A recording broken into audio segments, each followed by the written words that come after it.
Here in the Tesla Model Y Juniper.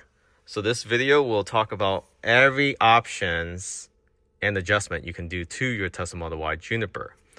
As you can see, the interface is improved, a lot smoother. This display is also new, so it gives more of a crisp image, high definition, looks amazing, and it shows all the doors, front and trunk when it's open or closed. So it gives you that visualization as well. Now let's go ahead and go into the sub menu. So under the sub menu, you have controls. So here you can adjust or turn on and off your headlights, your daytime running lights, and parking lights. I just usually leave it in auto. You can manually fold your mirror, and then you can save the location so it remembers that garage that you pull in that's tight, that needs the mirror folded. You can turn on child safety lock. So both sides in the rear or just left and right. Turn it off. You can lock the windows for all passenger. Open up your glove box. Turn on and off your windshield wiper or leave it in auto. When it senses any raindrop, it will automatically turn on. You can adjust your mirror on this sub menu as well. Up and down, right and left. Auto tilt, auto fold, and auto dim.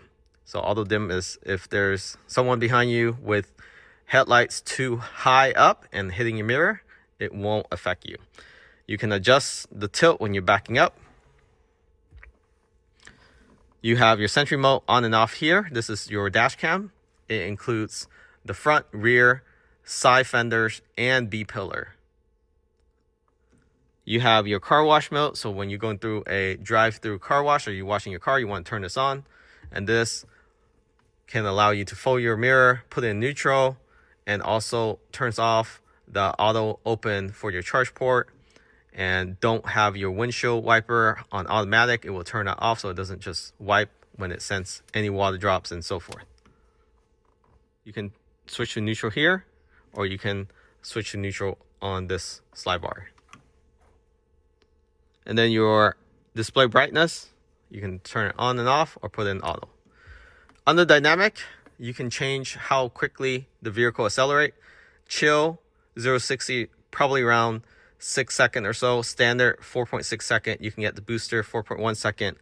Deceleration is basically it automatically decelerate. So it's sort of like e-brake, but it uses the motor to slow it down and can come to a complete stop. I usually have it in standard. It recharges the battery better. You have traction control that you can turn on and off here. And then your steering weight, so how heavy you want the steering to feel. You can have it ultra light, standard, or heavy. So heavy is more like BMW feel. Light is more like a Lexus. Auto shift. So auto shift, when you have it on, when you get in your vehicle, you step on the brake, it will shift to drive or reverse, depending on what it determines of the object in front of you or in the back of you. So you just have to pay attention when you put that on. And trailer mode when you're trailing something. Charging. This is just your charging status, where you recently charged, how much, and how far you want to charge up to when you're at the charging station. Typically, they want you to charge up to max 80% on daily drive. If you're on road trip, you can charge to 90, 95. I wouldn't recommend 100. Autopilot, if you have full self-driving, you can see full self-driving here. If not, you just only will see auto steer and traffic aware cruise control. FSD out park, only if you have full self-driving. That's an $8,000 package or $99 a month. And that allows you to drive from parking space to parking space in the Y currently. So it automatically drive from a parking space to a parking space based on where address you put on navigation. You can put the offset speed, so every time you turn on, it will be 20% higher than the speed limit and so forth. You can make it a absolute or just relative. Relative adjusts according to the percentage. Absolute is a must. It starts at that miles per hour or kilomiles per hour. And then you have forward collision warning. So you can turn that completely off or have it automated. I like it on medium. It doesn't beep at you too much when you're changing lane or too close to a vehicle in front of you. If you're living in a city where you have to cut in and out traffic very close, I would leave it on late. Lane departure avoidance, it can assist and pull you back into the lane if you're drifting off or you're not center, or you can just leave it as warning and it'll just beep at you. Or in some cases, in certain vehicle, it vibrate in certain model of the Tesla vehicle. So you want to turn that emergency lane departure avoidance on. If you have it off, this will be gray out. Same thing with the automatic emergency braking and obstacle aware acceleration. So if they determine there's a slow vehicle next to you in the adjacent lane and trying to change lane over, it's going to accelerate a little bit or slow down. Green traffic light chime. This is my favorite.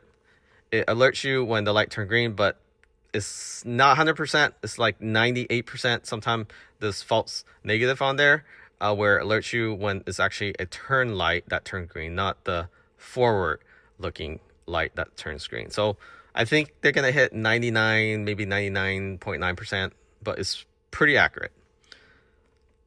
Lock, you can control the lock. Key card, add additional key card, key rings. You can turn on your child safety lock here as well too. So this is a sub menu. Window lock, same thing. Walk away, door lock. Highly recommend turning it on. Automatic lock the door when you walk away. When you don't have your phone with you, your phone key. But if you have your key card and it's not on the charger, it will lock. So be careful with that. If you have not programmed the phone to automatic lock, turn that off if you only have key card. Hands-free trunk.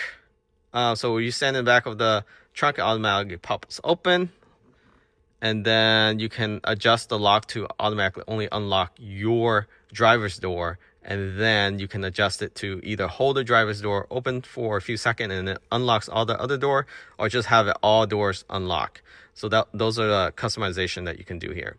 MyQ is basically your home link equivalent. So you subscribe to MyQ and you have a MyQ garage opener. You can use this. Highly recommend getting this because you can add it to any vehicle that has MyQ. So unlimited number of vehicle.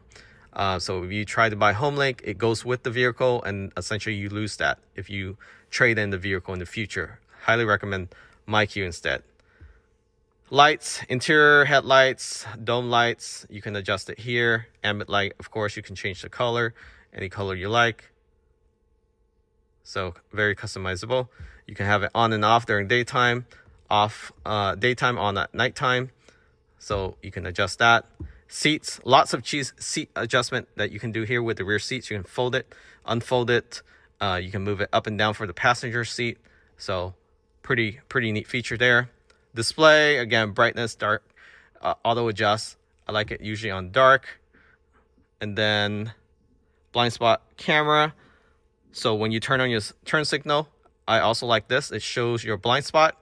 Also, you have blind spot indicator on the speaker grill.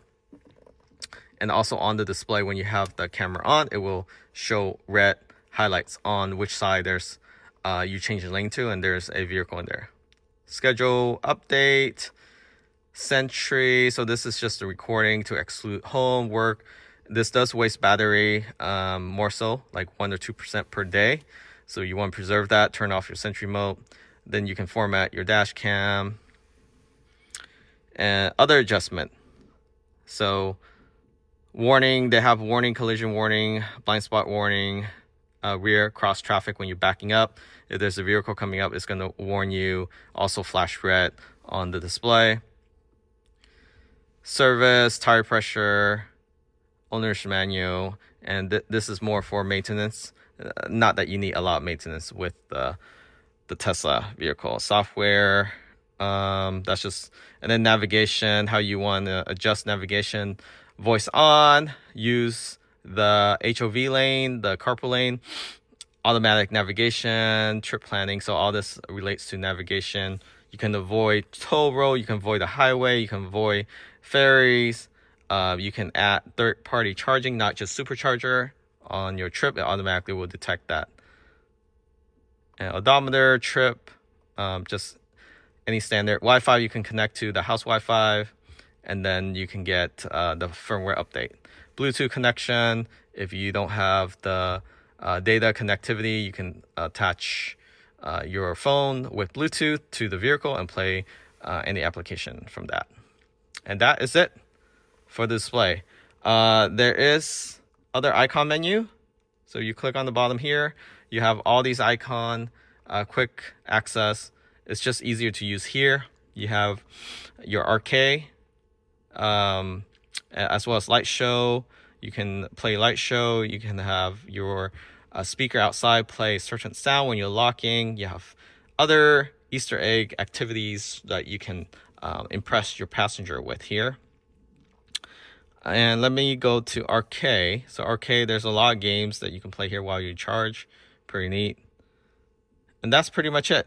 One feature I want to mention here, when you have the air on and there's no passenger right here, now you can just hold this, it automatically turns off. So you can turn off the vent on the right side and then just have more air flowing here. Pretty cool feature. If you find this video helpful, give it a thumbs up, subscribe, like, and catch you in the next video.